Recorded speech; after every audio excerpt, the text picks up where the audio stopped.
I'm a psychic medium. What that means is I communicate with spirit. I might see them, I might hear them, I might just sense them. Who's Les? Les? That's Vicky. I'm Leslie. My dad's name was Les. Your dad's name was Les? Oh, he's playing with my speaker now. Like, we lost our mum. Like, she was at everything. Like, we lost our mum, but Gemma's gave us that little path back to her. When we lose somebody we love, because we're human in human form, we want that tactile experience of being able to see them, to touch them, to hear them, to hold them, and that's something obviously you can't do when they're in spirit.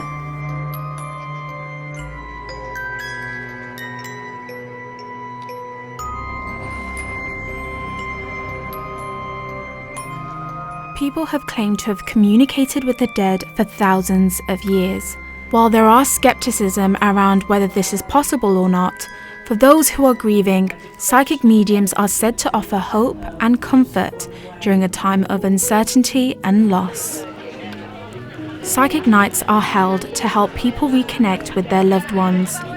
Gemma Brooks first communicated with spirits when she was just 7 years old. She hopes that her gift of reaching out to the dead will help these individuals with their grief. Whether it be that side of the room here, this side. I'm a psychic medium and a spiritual coach, and what this means is in my psychic medium work I connect with spirit, and also I'm able to, I guess, predict events coming up for somebody. Aside from that, being a coach, I teach other women how to do the same as what I do. My definition of spirit is life after life.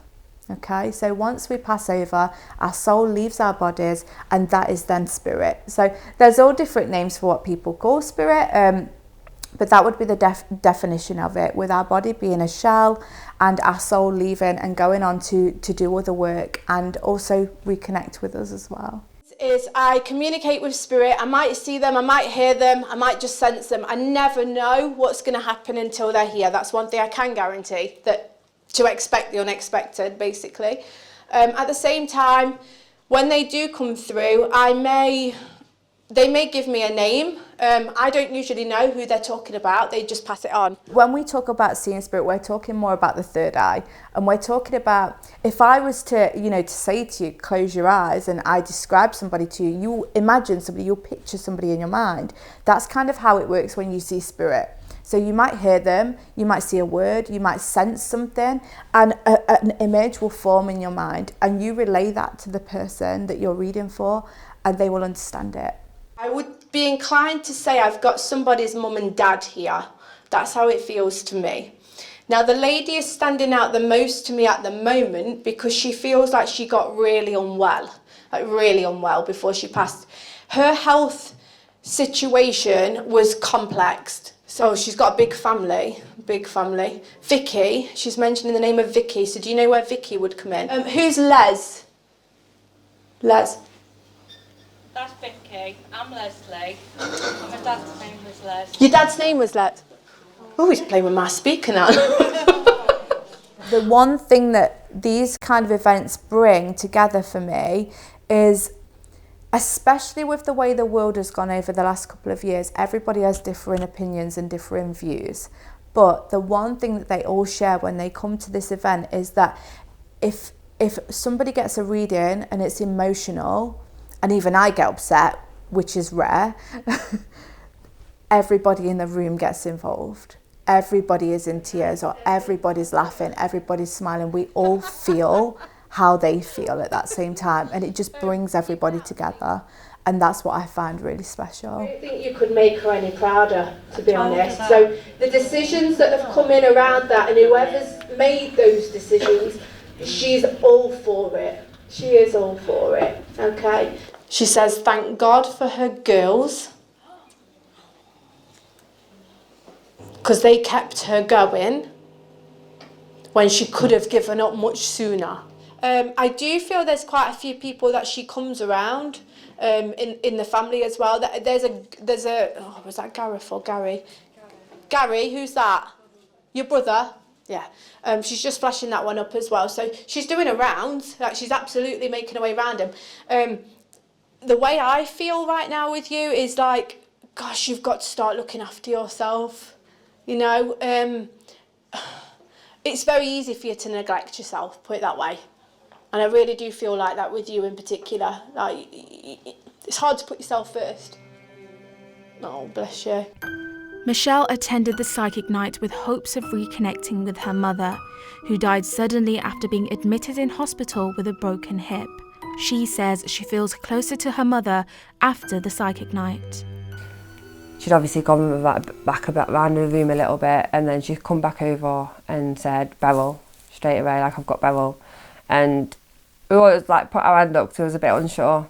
But then she explained what my mum looked like to a T. My sister really thinks she felt guilty, like she hadn't done enough for her, even though she did absolutely everything for her.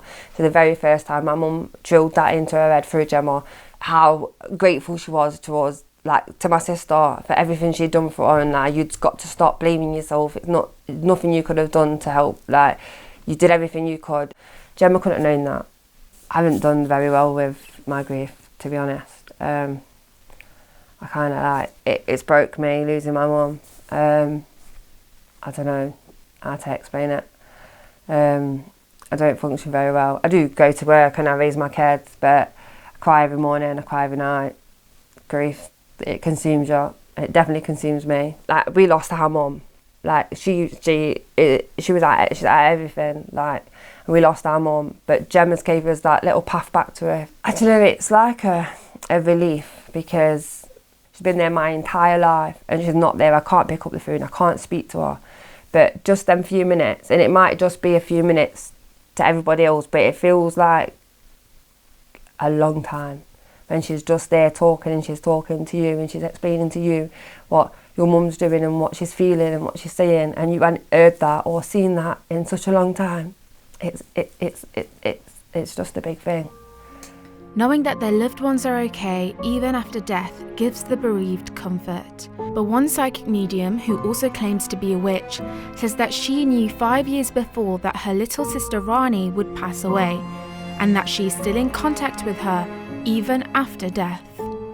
I remember saying to her, Rani, I haven't put you in my will because I know I'm going to outlive you, you know.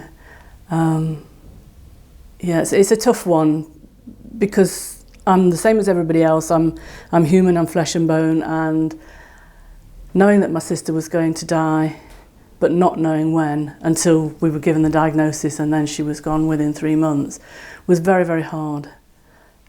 It's a comfort in some ways. Rani was a very strong-minded, strong-willed person, and she spent a lot of time making fun of me, and she still does.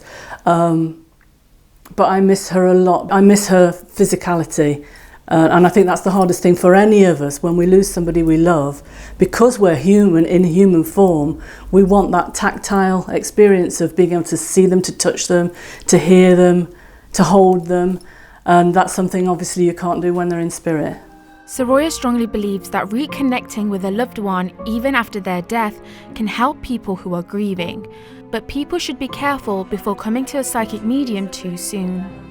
Because I've experienced so many different types of death within the family, sudden death, suicide, murder, all of that, I can help people because of my own experiences.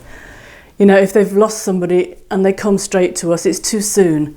They need time to adjust, to adapt, and to be able to calm down, you know, at least to have had the funeral and to start grieving healthily rather than be in a state of agony.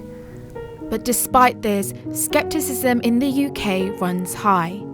A 2017 study found that only 10% believe that mediums can communicate with the dead, and 48% believe that this isn't possible and that psychic mediums are knowingly misleading people. Yasmin Lawson was a counsellor at Cruz Bereavement Care for 7 years, and she thinks that psychic mediums use techniques to find out information about people. Well, I don't believe that people can connect with the dead, those that have already passed over. Some people do believe that.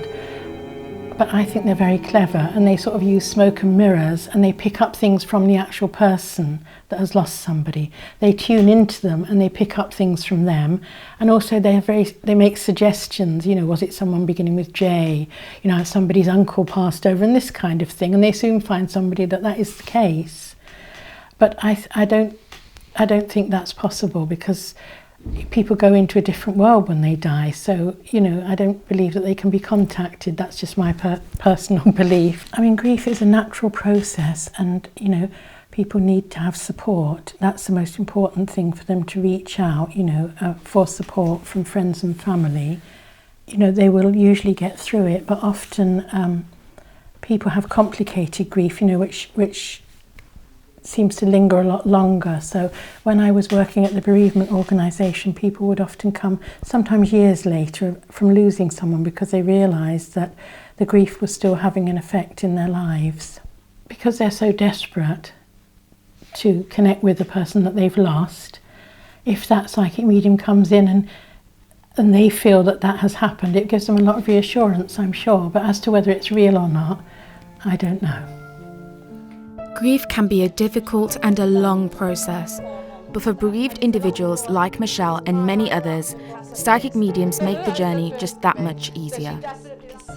Gemma Brooks and Soraya Caudry have helped thousands who are grieving by doing readings and psychic nights. Whatever the truth may be, there's no denying that for the bereaved, there is comfort that can be taken away from these readings. At the end, and